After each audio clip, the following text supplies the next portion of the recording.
नमस्कार दोस्तों, Ambe services channel पर एक बार फिर से स्वागत है। और आज की जो हमारी वीडियो है वो सभी एटीएम फ्रेंचाइजी के लिए है। जो भी एटीएम चलाते हैं वो प्रॉपर तरीके से अपना कैश जो भी लेके आते हैं लोड करें। जो नए लोग हैं, हालांकि पुराने लोगों को तो पता ही होगा, लेकिन कई लोग पुराने होने के बाद भी कभी कभी धोखा खा जाते हैं। रिकॉन उनसे समझ में नहीं आ पाता है, तो हमारी वीडियो जो है आज रिकॉन के ऊपर ही है। और एडमिन और कैश लोडिंग करना आपके मशीन में ठीक है, वो चीज़ें अलग हैं, लेकिन एडमिन करना बहुत ज़रूरी है, वो भी ध्यान से। तो इन सब चीज़ों का ज़रूर ध्यान रखें।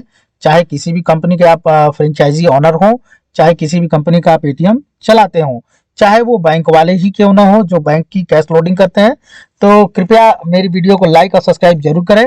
आज हम यही बताएंगे कि रिकॉन कैसे आप क्लियर कर सकते हैं और किस एटीएम का कितना पैसा किस तरीके से गड़बड़ हुआ है उसके चीज़ों के बारे में भी हम बताएंगे।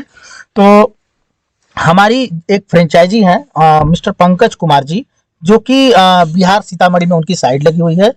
और उन्होंने जो है एटीएम का जो लोडिंग है थोड़ा सा एडमिन जो है उन्होंने गलत कर दिया, हालांकि वो नए नए हैं। और उनका जो है एडमिन सॉरी इंडेंट जो है 28 तारीख को आया था, उन्होंने 29 तारीख को कर दिया। तो कंपनी का जो सिस्टम होता है वो ऑटोमेटिक उस चीज़ों को पकड़ता है और बताता है कि आपने जो है गलत दिन एडमिन कर दिया है और ये इंक्रीज बढ़ गया है। तो वो सब चीज़ें भी मैं आपको वीडियो में बताऊंगा कि किस तरीके से इंडेंट आपका बढ़ रहा है, घट रहा है। और ये बहुत ध्यान से देखने वाली चीज़ें हैं, क्योंकि कल को अगर आपको नुकसान से बचना है तो इन सब चीज़ों को जरूर ध्यान से देखें। और हर एक चीज़ को मैं जो है अच्छे से बताऊंगा। तो कंपनी की तरफ से देखिए इनका मेल आया हुआ है। आपने सेम डे अगले दिन, जैसे आपका एडमिन गलत होता है, चाहे आपने ज़्यादा किया चाहे कम किया, वो अगले दिन मेल पे आपके पास आ जाएगा। तो यहाँ पे लिखा है डियर सर एंड मैडम, ठीक है। It has been observe that switch admin has been additionally increase या फिर नॉट लोडेड, ठीक है। आपने या तो जो है स्विच को जो है बढ़ा दिया है, अगर मैच नहीं करेगा इंडेंट तो यही कहेगा, या तो आपने स्विच को बढ़ा दिया है या फिर घटा दिया। बढ़ाना घटाना क्या चीज है? बढ़ाना घटाना ये चीजें हैं कि आपका मान लीजिए सपोज दैट 1 लाख रुपए का इंडेंट आया, तो आपने जो है 1 लाख की जगह जो है 1,10,000 लोड कर दिया, तो वो एडिशनल इंक्रीज में आएगा कि आपने 10,000 एक्स्ट्रा लोड कर दिया, ठीक है। और नॉट लोडेड, आप सपोज दैट 1 लाख का इंडेंट आ रहा है और आपने जो है 90,000 ही किया, 10,000 रह गया, तो वो 10,000 का देगा कि आपका इंक्रीज करना पड़ेगा। आपने 10,000 रुपये लोड ही नहीं किया है मशीन में। और तीसरा कंडीशन ये बनता है कि ये मेल तब भी आता है जब आपका कंपनी ने आपके अकाउंट में पैसा भेज दिया, करंट अकाउंट वाले की मैं बोल रहा हूँ बात ये, ठीक है। एसआर वालों के लिए नहीं है, एसआर वालों को लिए भी मैं बताता हूँ। अगर कंपनी ने अगर करंट अकाउंट में आपके अकाउंट में पैसा भेज दिया है तो आप कैश लोड करें चाहे ना करें, बैंक जाएं चाहे ना जाएं, ठीक है। अगर आपने गलत एडमिन किया तो सपोज दैट आपने एडमिन किया नहीं, तो वो अगले दिन आपके लिए आएगा कि आपने लोड नहीं किया मशीन में पैसा, ठीक है।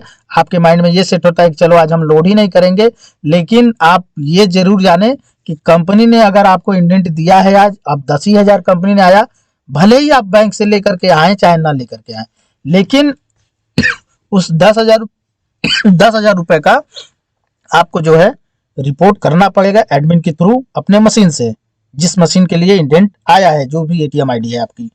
और एसआर वाले जो हैं उनकी बात करें तो वो बैंक जाए जिस दिन, उस दिन उनको एडमिन करना है, जिस दिन उनको कैश मिल जाए, ठीक है, बैंक से। इनकेस अगर जिस दिन उनको एसआर के थ्रू कैश नहीं मिलता है तो उनको एडमिन नहीं करना है। दूसरी चीज, इंडेंट एडमिन जो है वो चाहे करंट अकाउंट से आप अपने अकाउंट में लेते हो, चाहे एसआर वाले जो कैश लोडिंग करते हैं एसआर के थ्रू आईसीआईसीआई बैंक से, वो लोग ऐसा इंडेंट जो है प्रॉपर तरीके से ही करेंगे। अगर 1 लाख का इंडेंट आया तो 1 ही लाख डालना है, अगर 20,000 का इंडेंट आया तो 20,000 ही डालना है, आपको ज्यादा और कम नहीं डालना है, नहीं तो मेल आएगा। अब कैसे मेल आएगा वो चीजें मैं डिफाइन करूंगा आपके सामने कि ये जो हमारे हैं उनका एटीएम आईडी लिखा रहेगा, ठीक है। जिस भी एटीएम में ये गड़बड़ी होगी उसका एटीएम आईडी लिखा रहेगा, द एटीएम आईडी जो है फॉर एटीएम आईडी FAPN0067। ये पंकज कुमार बिहार के हैं जिनकी मैंने साइड लगाई है बिहार में। तो व्हाइट लेवल एटीएम है इनका। ऑन जो है 29 तारीख को इनको मेल आया है कि भाई आपने जो है गलत किया है लोडिंग। तो यहाँ पे इस तरीके से आपका सीट बन के आएगा एक्सेल सीट की तरह, जिसमें आपका एटीएम आईडी लिखा हुआ रहता है, ठीक है। और ट्रेड नेम, किस नेम से आपका एटीएम चल रहा है या तो जीएसटी के नेम से चल रहा होगा या तो पर्सनल नेम से चल रहा होगा। इंडिविजुअल भी चलता है कई लोगों का, कई लोग जीएसटी पे भी चलाते हैं, कई लोग कंपनी के नेम पे बना करके चलाते हैं। तो यहाँ पे लिखा होगा रीजन, रीजन में आपका नॉर्थ 2, नॉर्थ 1, ईस्ट, वेस्ट, इस तरीके से आएगा। तो नॉर्थ 2 है जो कि आपका यूपी ईस्ट बिहार झारखंड के लिए है। तो ये 3 जोन को मिला करके नॉर्थ 2 बनाया गया है। फ्रेंचाइजी का ईमेल आईडी यहाँ पे लिखा होगा, लास्ट इंडेंट जो है यहाँ पे लिखा होगा। अब ध्यान देने वाली बात यहाँ पे ये है कि जो लास्ट इंडेंट है यहाँ पे 0 रुपए है और नेट फंडिंग जो है यहाँ पे 0 रुपए है और स्विच जो है यहाँ पे 1,40,000 रुपये बढ़ गया। गलती कहाँ हुई इसमें ध्यान देने की बात है। इसमें 2 तरीके की गलती है, एक तरीके की गलती दूसरी है, एक तरीके की दूसरी गलती है, वो मैं अभी एक्सप्लेन करता हूँ। पहली गलती उन्होंने ये किया कि इनका जो है 28 तारीख को जो है इंडेंट का पैसा आया, ठीक है। इंडेंट का पैसा इनका 28 तारीख को आया, तो लास्ट इंडेंट यहाँ 28 तारीख को, अगर आपने 29 तारीख को 28 तारीख को अगर एडमिट किया होता तो पिछले दिन का 28 तारीख का यहाँ लास्ट इंडेंट लिखता, पर इन्होंने नहीं किया, लोडिंग ही उस दिन, इसलिए यहाँ 0 अमाउंट है। अब ये 0 अमाउंट क्यों है? क्योंकि जिस दिन आपका इंडेंट आता है, अगर 1 लाख रुपए का अगर आज का इंडेंट है, सपोज दैट आज 1 तारीख है और आज का 1 लाख रुपए है, अब आप इस इंडेंट को जो है अगर आज नहीं करेंगे, कल के डेट में जब करेंगे तो ये इंडेंट यहाँ 0 दिखाएगा। अगर आज ही के डेट में किए होते तो इंडेंट दिखाता। फंडिंग मतलब एडमिन क्या कर रहे हैं आप, मान लीजिए कि 1 लाख रुपए का 28 तारीख का था आपका, 1 तारीख की मैं बात कर रहा था, 1 तारीख को मान लीजिए 1 लाख रुपए का यहाँ पे इंडेंट आया, ठीक है। और आपका जो है आपने 1 लाख रुपए का जो है यहाँ पे फंडिंग किया यानी एडमिन किया, तो स्विच जो है इंक्रीज जो है यहाँ पे 0 होगा, स्विच डिक्रीज जो है यहाँ पे 0 होगा, ठीक है। और यहाँ पे भी जो है आपका 0 होगा। फंडिंग जो है यहाँ पे 1 लाख रुपए होगा। लोडिंग जो भी कर रहे हैं डेट यहाँ पे मिल जाएगी आपकी कि आपने, मतलब अगर सही होगा तो ये मेल आएगी ही नहीं, 0 रहेगा।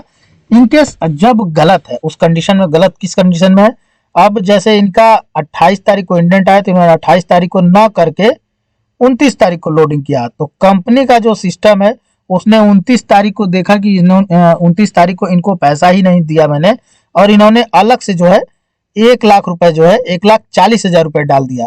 डालना वैसे इनको 1 लाख रुपए था, लेकिन 40,000 रुपए ज्यादा इन्होंने डाल दिया, ठीक है। तो कंपनी ये देखी कि हमने तो इनको 29 तारीख को पैसा ही नहीं दिया और इन्होंने 1,40,000 का जो है इंडेंट ज्यादा कर दिया।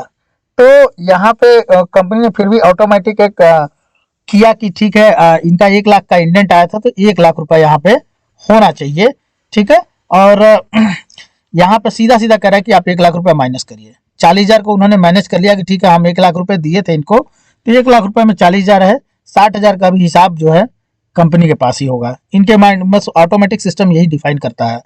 तो यहाँ पे जो है कुल मिलाकर के मेरा कहने का फंडा यही है कि यहाँ पे 40,000 इन्होंने ज्यादा कर दिया। अगर ये सेम डेट में कर देते तो नहीं होता, इन्होंने अगले दिन में किया तो कंपनी का सिस्टम पकड़ लिया कि 1 लाख रुपए आपका ज्यादा है। अब स्विच इंक्रीज मतलब अगर 1 लाख यहाँ इंडेंट है तो आपको फंडिंग यहाँ पे अगर गलत करते हैं, मान लीजिए यहाँ 90,000 आपने किया, तो यहाँ पे स्विच जो है यहाँ डिक्रीज में आएगा, 10,000 रुपये जो है आपका डिक्रीज किया गया है, कम किया गया है 10,000 रुपये। तो आपको यहाँ कहेगा कि आप जो है प्लस करिए, यहाँ फंडिंग करिए 10,000 रुपये की। अगर आपका 1 लाख रुपए का इंडेंट आया हुआ है तो आपने 1,10,000 रुपये कर दिया, तो स्विच इंक्रीज जो यहाँ पे 1,10,000, जैसे 1,40,000 बढ़ा हुआ दिख रहा है तो वहाँ 1,10,000 रुपये होगा, ठीक है।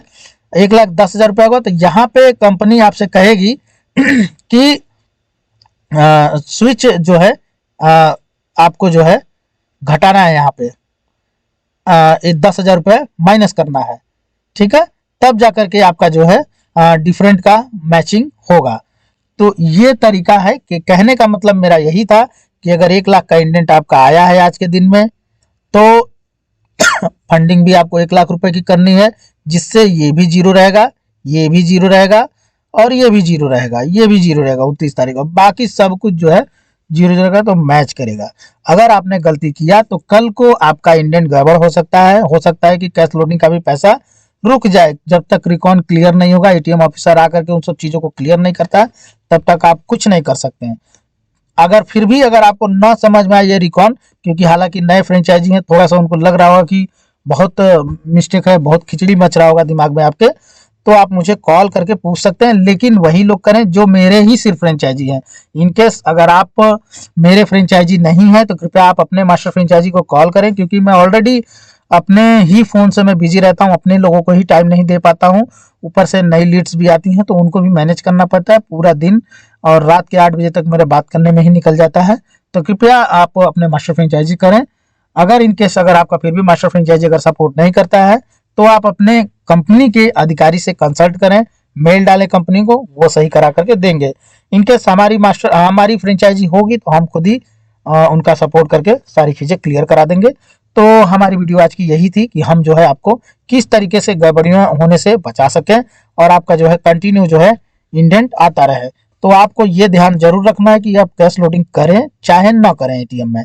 अगर आपके अकाउंट में, करंट अकाउंट में अगर 10,000 अगर पैसा इंडेंट आता है तो आपको इन एडमिन जो है यहाँ नेट फंडिंग जो है 10,000 करनी है, नहीं तो आपका इंडेंट गड़बड़ होगा, या तो डिक्रीज या तो माइनस आएगा, तो कह देगा कि लोडिंग नहीं किया है आपने।